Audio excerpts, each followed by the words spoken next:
Hello boys and girls, this is a quick video to remind you that the first part of the assessment of your blog is due today, the 4th of January, the close of business. Some of you have asked, what does close of business mean? What time is that? Traditionally, close of business means 5 o'clock PM. So that's when the first assessment of your blog is due today, 5 PM. Of course, I'm not going to be, puritanical about that, but 5 o'clock. We're going to say 5 o'clock is the deadline. Try and meet that.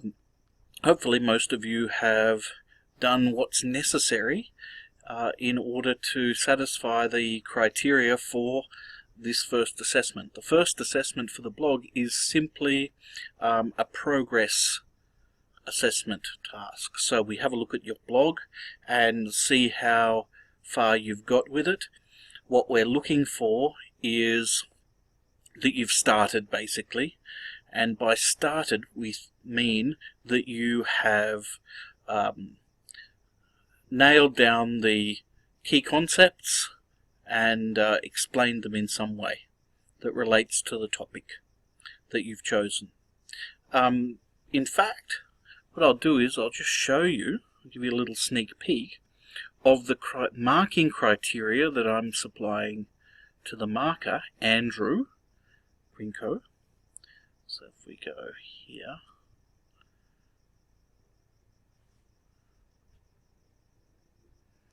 alright, we can see there, this is the marking criteria for the cost-benefit analysis blog. So it's the criterion in each case is the same for no matter what the blog topic is. So what we're looking for is any kind of beginning at all, that you've done something, you've written something down. So an example of that is literally anything. And you can get either 0 for that is you haven't done anything, or 1, that is you've done something. So then key concepts defined. So for example, in the case of the cost-benefit analysis blog, we'd be looking at what's the definition of cost-benefit analysis, what is that, what kind of a tool is that. Say, for example, what's the meaning of opportunity cost? What do we mean by benefits in cost-benefit analysis? What do we mean by willingness to pay as a way of measuring benefits? And you might also say something about how cost-benefit analysis also attempts to, in some way, incorporate all of the costs and benefits, including those which are traditionally unpriced. So, well, what does that mean, unpriced impacts? They're examples of the sorts of key concepts that you might define. So you can do that absolutely hopelessly. That presumably means you haven't done it at all. Or done it so horrendously that it's not worth anything. That is, you've given definitions to everything which are just false. Or they're okay, you've covered, say, 1 concept or 2 concept maybe, but it's right what you've done.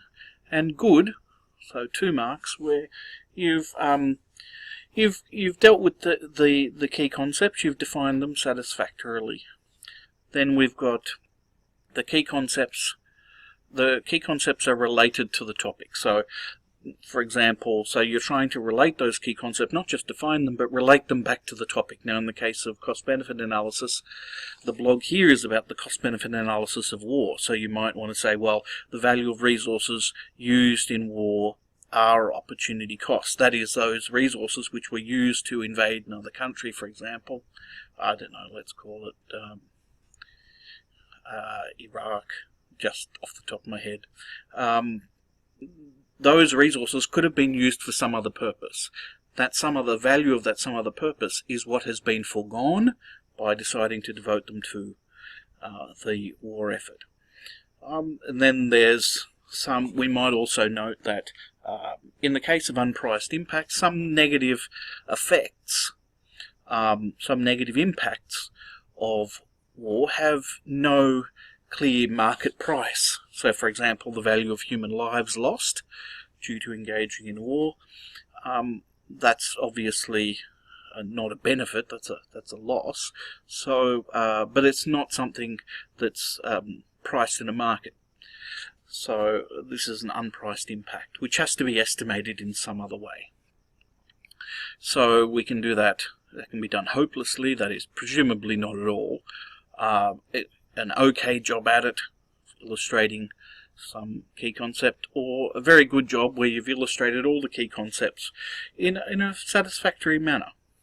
So if you did all of those things, you would have 5 marks. Okay for any kind of beginning at all, 2 marks for key concepts defined, and 2 marks for showing how those concepts relate to the topic briefly. Alright, so that's the criteria that would be used in marking the blog. So, for example, we go to the blog website, and we'll scroll down here to, let's choose topic 2, cost-benefit analysis of war. Is it useful? And we'll click on here.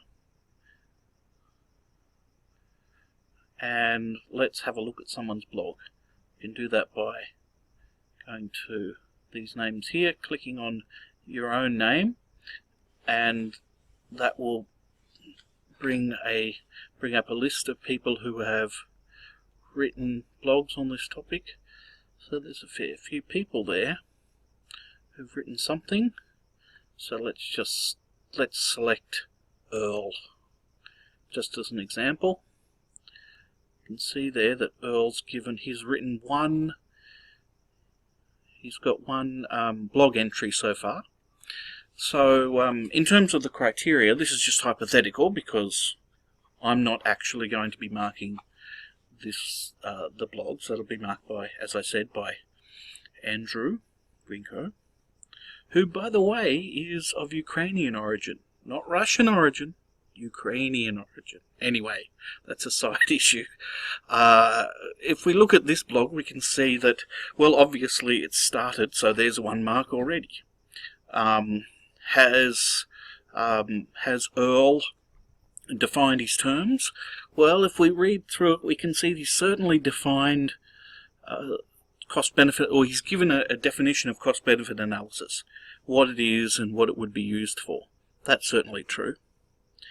And he's gone on to illustrate the use of cost-benefit analysis in terms of war, which is exactly what you're meant to do.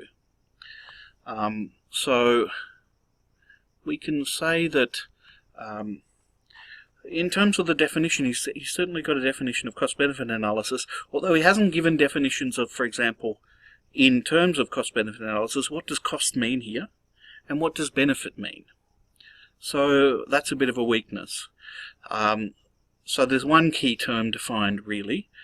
So we might say give that 1 mark. But of that concept, he's illustrated it quite well. He's obviously written something there. With that in mind, cost-benefit analysis is used by countries to estimate the costs that they will incur when, for example, they go to war. The use of cost-benefit analysis by countries will help them assess the damage and cost that they will incur if they ever go to war. For example, Germany's invasion of Russia during the Second World War only gave the Germans costs instead of benefits. Not a Nazi sympathizer, just wanted to give an example. Therefore, thanks for the aside, that really, cleared things up. Therefore, cost-benefit analysis is closely related not only to a business or a company, but also to a country's decision if ever they go to war. and then there's some links there. Alright, so that's okay as a again, that's okay as an illustration of cost-benefit analysis.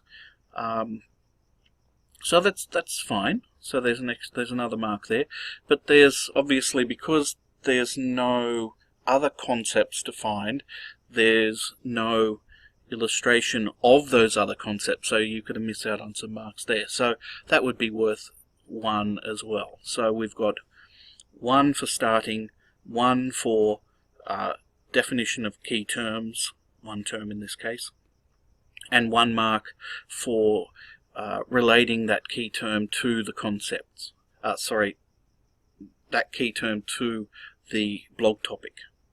So that's 3 out of 5. Alright, so that would be the way I would assess it. Maybe Andrew will be more lenient than me. But he's going to be marking all of them, so it will be a consistent standard throughout. So you might be happy with him marking, because I might be marking a bit more harshly, because I'm just a meaner person than Andrew is in general. Okay, so that's pretty much that. Try and get, if you haven't started yet, today is the day to start your blog. Alright, I think I'll leave it there. Have a good time. I'll see yous all later.